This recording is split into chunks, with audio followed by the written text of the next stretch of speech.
Namaste. I'm Joe Loftis of Nuit Astrology, and welcome to your Planetary Energy Forecast for the week of January 24th, 2022. So this week is a little bit more of a subtle kind of week.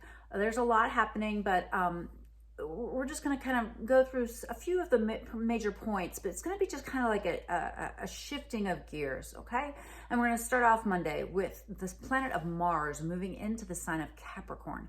Now, I'm liking this placement. I think this will give you a little bit of a boost, a little bit more like, let's get accomplished, let's do our things, let's go to the gym, let's make our checklists, let's take charge of our life, take charge of our work, and just apply that beautiful Capricorn energy to what we're doing. It's going to be bookended with the next day of Mercury also moving into Capricorn, but Mercury is backing up, beep, beep, beep, because it's retrograde, and so it's actually going to back into Capricorn from Aquarius and enter into the 29th degree. Now, when it gets there, Pluto is around 26, so it's getting pretty close to Pluto right away, and they will touch later in the week. But I'm saying game on for Pluto touching Mercury, the two of them together as a conjunction. I say that's in play, from Tuesday on through early next week. Now, when you connect the planet of Pluto with Mercury, Pluto moves really slow. It really infuses its energy into that fast-moving planet.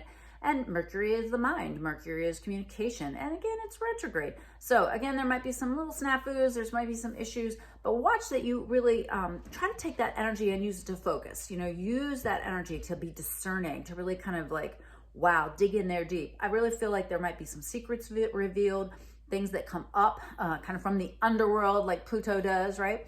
And kind of excavate some things. But there also could be some excavation of things within your mind and consciousness. Know the Capricorn area of your chart to know where this will be happening. So you high vibe this by, it's like a truth serum, all right? You want the truth, right? Hopefully you can handle it. So be aware of that when you're talking to somebody or interacting with anybody. There's a lot of this Capricorn energy right now. Remember, we've got Mars coming in at the beginning, we've got Mercury backing in, and they're sandwiching around Venus, which is also retrograde in Capricorn, and that Pluto, which is in Capricorn. And so this is just get her done stuff. This is take charge. And it's going to have to do with structures. You might see a lot going on with governments and with the school systems, the medical system. There might be just a lot going on there where you can just really see kind of a structural reboot as things begin to, it's kind of like I don't know, I'm not thinking Jenga, but it's like one of those puzzles where you kind of move things over into the different slot and it kind of all lines up differently. That's how I'm kind of seeing this energy. Now, the way to low vibe it would be to know it needs to be done and not do it. To ignore something that you know that's an issue and just kind of sweep it under the rug because you're going to trip over that bump under the rug. So don't do that. This is get on your stuff, manage your stuff, take care of your things. Capricorn wants discipline, direction, structure. Spreadsheet your goals and get on it this week. I'm really liking this. And especially because, we've got to kind of get our feet under us for what's coming in February, March, and April. Things are going to be rolling, straight rolling.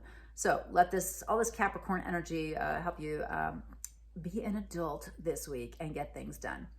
Now, another thing that I'm kind of like subtly looking at, this is really interesting, is that recently the nodes just went into, the North Node went into Taurus and the South Node went into Scorpio. Well, this week, from Wednesday night on for the probably through Thursday, and a little bit into Friday, the moon is going to be in Scorpio and it's going to meet the South Node in Scorpio. And I'm really looking to this to help illuminate some of these themes around what the South Node in Scorpio is going to be like for me and in the world as well. So knowing the late degrees of Scorpio in your chart, very useful.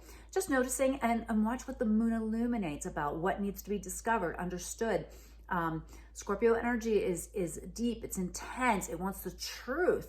Again, another truth serum level here. But this is going to be a little more emotional, and you have to watch out for the amplification of any shadow Scorpio tendencies, secrets, things that are intense just to be intense, but without, a true purpose.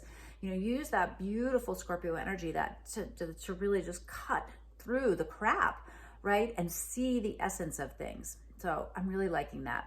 It's also making a really interesting, the North and South nodes are going to be making a really nice beam of energy to Mercury as it comes towards Pluto. So I'm really liking this as well. I think maybe this Pluto Mercury combination might really bring us some answers and some clarity. But interestingly enough, also the North Node is touching Ceres, Ceres. And this is an asteroid that I know so little about it, okay? So there are tons of people out there that know so much more than I do. But what I have understood and what I see in my clients is that a lot of times it relates to mothering, but not in a classic kind of moon or lunar way. More, she was the goddess that also was associated with Demeter. I never remember which one's the Greek and which one's the Roman. I promise to do more studying. But Demeter, as you will remember, her daughter Persephone was kidnapped by Hades and taken to the underworld, and this is how the gods would create the seasons. They decide to, the creation myth of the seasons is based on that abduction of Persephone and the deal that they work out where she gets to come back up half of the year. And so we have half of the year where it's cold and wintry and you can't grow food, and half the year that you can. So coming together with the North Node in Taurus, this is interesting, right? And sending a beautiful beam down to Mercury. I'm intrigued by this. Now, of course, this is also creating an opposition. So there'll be, the underworld, Scorpio type of energy, and across the sky, we've got this, Tauran energy. Just pay attention to the symbols. I'm expecting stuff around women, about the environment, food production, things like that. So pay attention to those symbols here. It might really give us a heads up on what the 18-month journey of the North Node through Taurus and South Node in Scorpio is going to bring for us.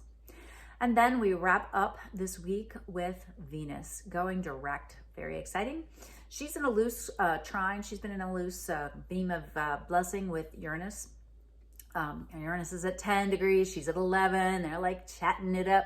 So, hopefully you've had a little bit of synchronicity, some insights about why she's backed over this period of your, or the certain sector of your Capricorn in your chart. And you've really reevaluated what you're spending your time and money on, what you're spending your energy on, how you apply your resources. What do you think is beautiful, worthy of admiration, worthy of devoting your time and energy to?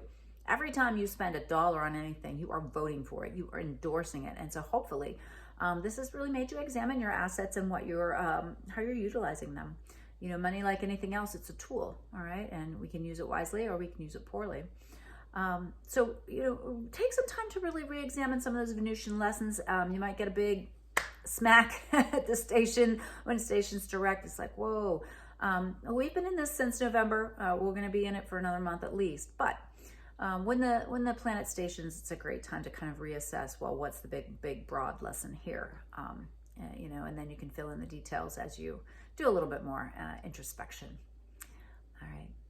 Well, I hope this was useful, helpful. If you enjoyed it, please give me a thumbs up. Please make a comment below. That helps the channel to grow. If you've not subscribed, please subscribe. And if you've not shared one of my videos with a friend, if you could reach out and do that, I would really appreciate that.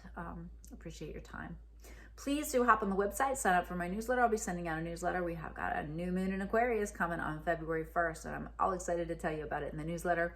And I'll see you next week for the Planetary Energy Forecast, and also check out the February forecast as well. Namaste, my friends. Thank you for joining me. Bye.